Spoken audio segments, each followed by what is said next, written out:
When we talk about the election of 1800, we have caucuses for the first time, and this is where the two political parties actually meet somewhere and choose their presidential and vice presidential candidates. And this happened for the first time in 1800, and these meetings in which they get together to pick the president and vice presidential candidates go down in history as caucuses. Okay? Now, how many times can a president run for the presidency at this point in American history? As Many as they want. Okay, that doesn't change till way in the 1950s. Okay, and so the Federalists in this particular election chose President Adams for a second term. He's going to be trying to be elected again. So the Federalists are going to choose President Adams for the presidency and Charles C. Pinckney as vice president. So for the Federalist Party will be President Adams running for re-election to president, and Charles C. Pinckney will be running as vice president. Now the Republicans again went with Thomas Jefferson for president and Aaron Burr for vice president. Yes. Wasn't is Pinckney related to the Thomas? Are they related? No. No, possibly. I don't think so. No, their names are They're not. I don't believe so. Okay. But I might be wrong. Who's their Republican vice? What's that? Their Republican vice? Aaron Burr and Thomas Jefferson. Okay? Now, the rule's still the same. The top vote getter is president, and the second vote getter is vice president, right? Well, in this particular election, we have another interesting thing happen. Jefferson and Burr, both Republicans, get the exact same number of electoral votes. Both Jefferson and Burr get the exact same number of electoral votes. Now, I'll go ahead in history a little bit. We've had this happen with this process before, but this is similar to today, where you need so many electoral votes, 2/3 electoral votes to be elected president. There's so many electoral votes you have to have. If none of the candidates get those electoral votes, the same process happens as I explained to you now. Okay? But in this case, when both had, the Constitution of the United States says that the tie is broken by members of the House of Representatives. So what's going to happen is they're going to have a vote of the members of the House of Representatives, and whoever the House of Representatives says should be president will be president, and whoever they think should be vice president will be vice president. So members of the House of Representatives will vote to break the tie. In today's world, if you ever had a presidential election in which one candidate did not get 2/3 majority, then the House would decide the presidency. It's never happened, but there's been some attempts at it. We'll talk about that later, okay? It's never happened in recent history, but it will happen again. Okay, well, who do you think dominates the House of Representatives? Which party at this time? Federalists. So this is kind of interesting because they're going to have to decide between what? Two Republican candidates, okay? Now, to be honest with you, most of the Federalists in the House at this time favored Aaron Burr. But since you know in history that the third president of the United States isn't Aaron Burr, right? Something must have happened. So even though most Federalists in the House of Representatives favored Burr, he's not going to be the one they choose.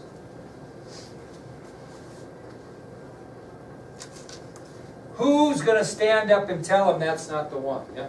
I was just going to ask, if the Senate is usually the one that has like the most distinct power, why is it the House that's like the president? That's a good question. I don't know, but it is the House. That's what the Constitution of the United States says. If a presidential election where no one receives majority, it will go to the House of Representatives. That's what it says. Now, why would Aaron Burr not win this if most of the Federalists in the House wanted him? Somebody must not have wanted him to be president. Who do you think that was? What? You're kind of close. Who else is very influential in the Federalist Party? Alexander Hamilton. Alexander Hamilton didn't like either candidate but he considered Jefferson, listen to this quote, the lesser of two evils. He thought that Jefferson would be better for the Federalist Party to be in the presidency than Burr.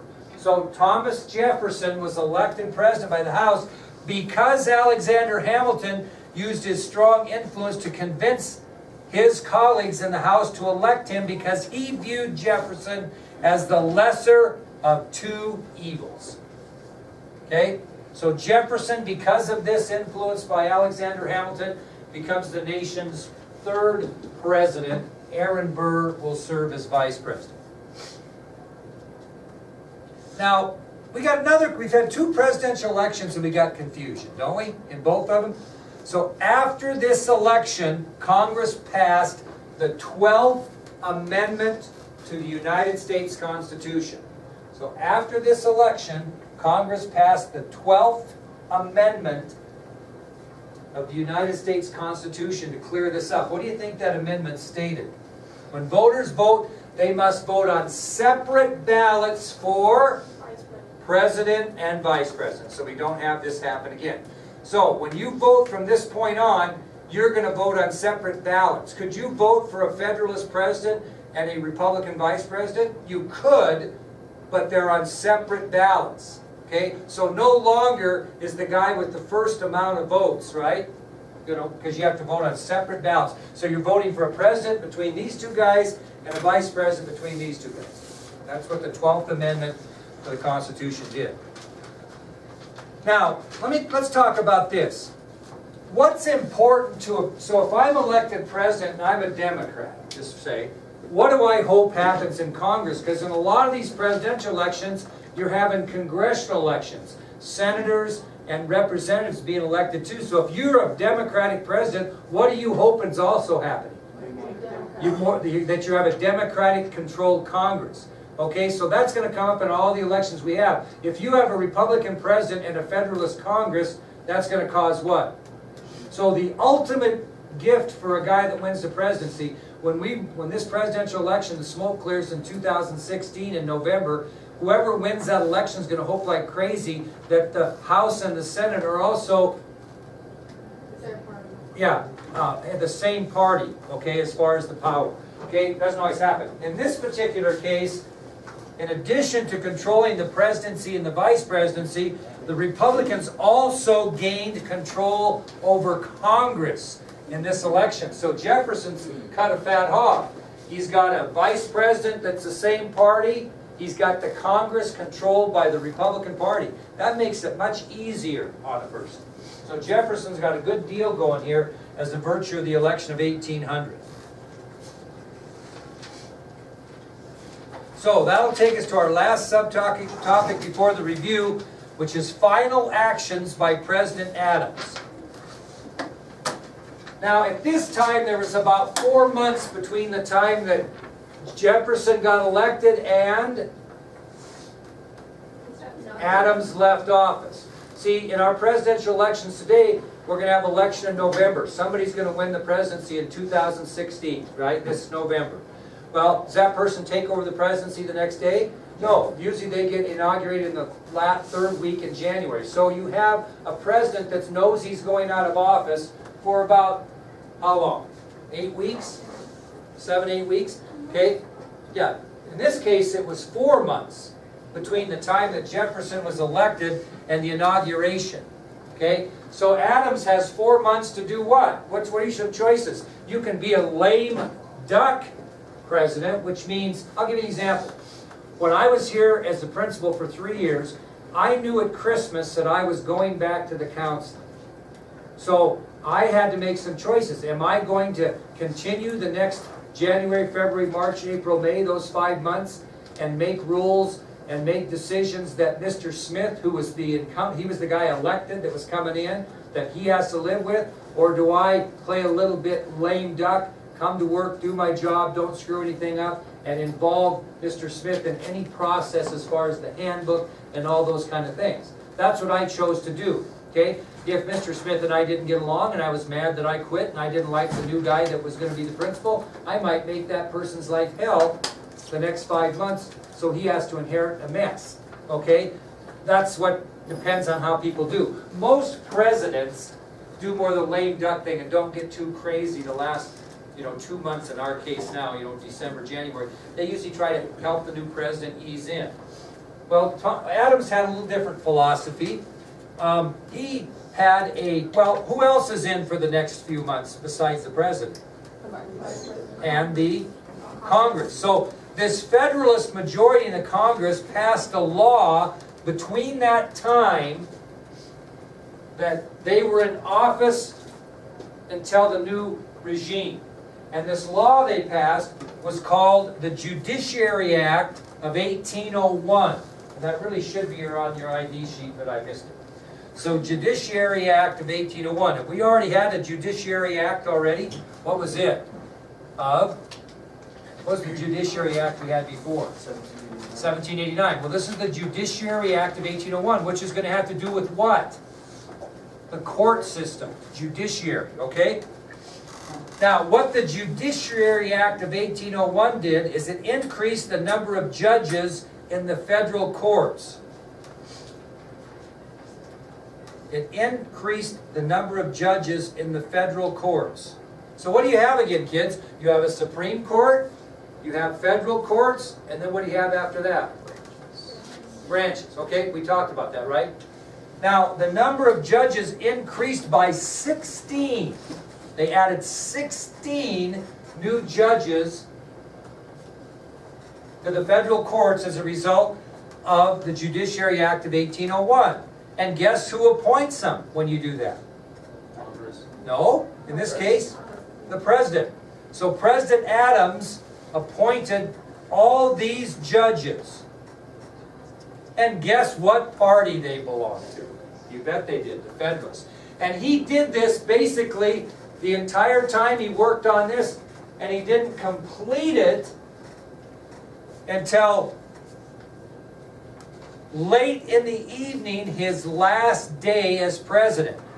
And he continued during this 4 months to search and appoint 16 new federal judges to these federal courts, all being of what party? Federalists. And since he did it all the way down to the waning hours of the evening of his last day in office, it went down in history as Adams's midnight appointments. Adams' midnight appointments.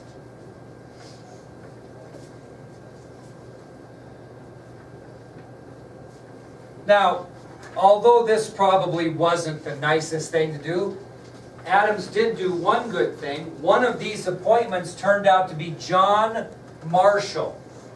John Marshall. And he was the most significant of the 16 appointments made by Adams, and he eventually would be named Chief Justice of the Supreme Court, replacing who? John Jay. Very good. So John Marshall was a good choice by Adams, his most significant appointment. And I'll tell you a little bit about John Marshall, because you're going to hear more about him a little bit later, and then when we go to Washington, D.C., you'll see the old Supreme Court which he presided over. Okay? Now, he served on the Supreme Court for 34 years, from 1801 to 1835. You have to be pretty good to serve that long. 34 years he served on the Supreme Court. So, very influential in our nation's history. He was involved in more than 500 major decisions that the Supreme Court made in that 34 years. More than 500 major decisions. And when you talk about the history of the American Chief Justices, he is maybe regarded the highest or one of the highest ever in the history of our country. Very well respected Supreme Court Justice, Chief Justice of the Supreme Court as well, and a tremendous choice by Adams, although a lot of his other 16 were just kind of by spite. You see what I'm saying? Just so he could get people in there before he went out of office. Okay? What else, kind of off the cuff, what else do presidents do sometimes at the end of their administration? Anybody know it now in present day? They sometimes help people that screwed up by giving them a presidential pardon. So you'll see some of that. I'll bet you that President Obama will pardon some people for different reasons that have done some things that might not be correct, that maybe they feel like they paid their penalty in some. So we'll see how that goes. But presidential pardons. Gerald Ford pardoned Richard Nixon after the Watergate scandal, which you'll learn about next year, which cost him re-election. People were so upset that he pardoned Nixon that they didn't vote him in. So you got to be kind of careful. Okay? All right. Here is our test review for tomorrow. Okay? There will be 15 matching. So let's kind of get our notes out and kind of go after here. No, there'll be more than that. 15 matching. I'm going to go over the matching. Here's what you need to know as far as matching goes. So if I tell you this is matching, do you have to look up and write down a big definition, or you just need to know who it is or what it is, right? Okay, the Judiciary Act of 1789 will be one on the test. Judiciary Act of 1789. Anybody know what that, I'll ask, let's go in order. Keller, what did that do?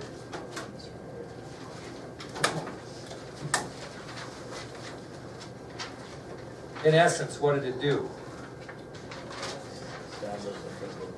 Very good. God dang it. I think I got you trained. Establish the federal court system. Okay? Another one you'll need to know is John Jay. What's the significance of John Jay? Other than the fact he negotiated a treaty. First Chief Justice of the Supreme Court. You need to know who Thomas Jefferson was. Now that could be lots of things, but what was the first thing when he came up into our mind? What was he? First Secretary of what? State. Very good. How about Alexander Hamilton? Secretary of the Treasury. How about Edmund Randolph? Secretary of War. How about, no, he was the Attorney General, yep. How about Henry Knox? Secretary of War. How about Samuel Osgood? Yep, Postmaster General.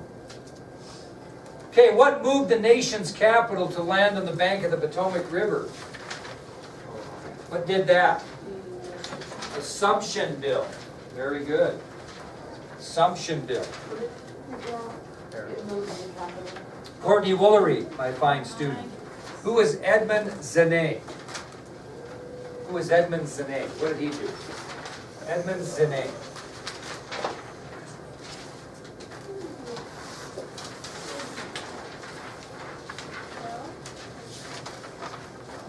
Who is Edmund Zane?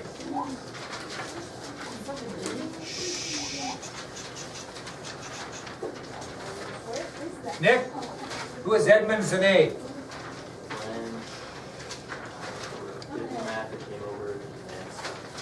He was a French diplomat who came over to negotiate, so to speak, with Washington. Didn't negotiate, basically reminded him of the Treaty of 1778 and how we should make sure we abided that. So he was a French minister that was sent to the United States to negotiate with Washington. Okay, what's one thing Jay's Treaty did, Blaine? What did Jay's Treaty do?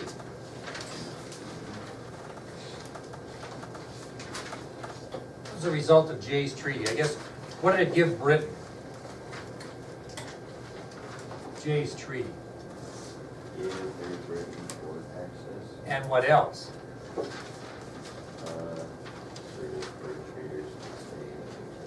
That's right. Great Britain's fur traders had the right to carry on their business on the American frontier. So know those two things.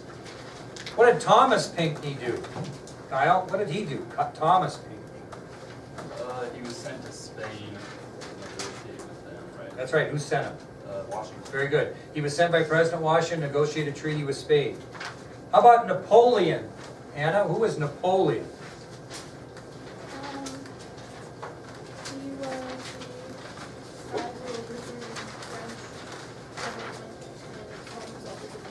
And what did he do that was beneficial to us? Well, so he agreed to abandon what? Treaty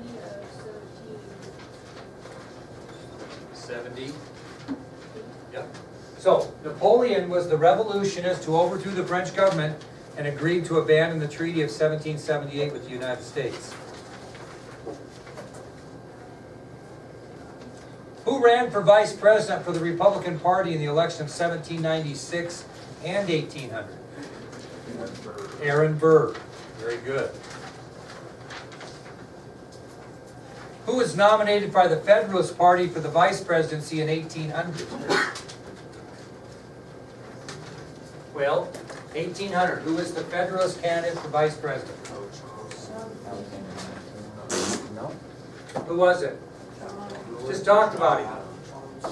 Vice President, Oh, 1800. Charles C. Pinckney.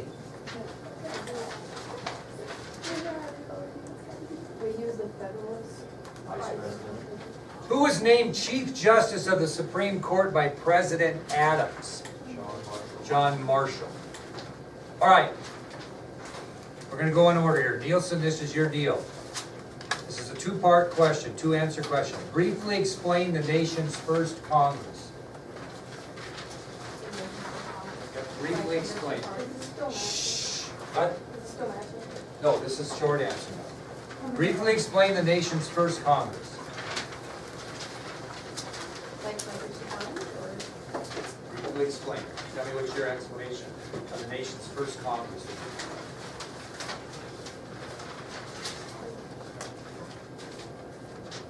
Congress was set up to vote on bills and laws passed. I don't know. Gracie, how would you explain the nation's first Congress?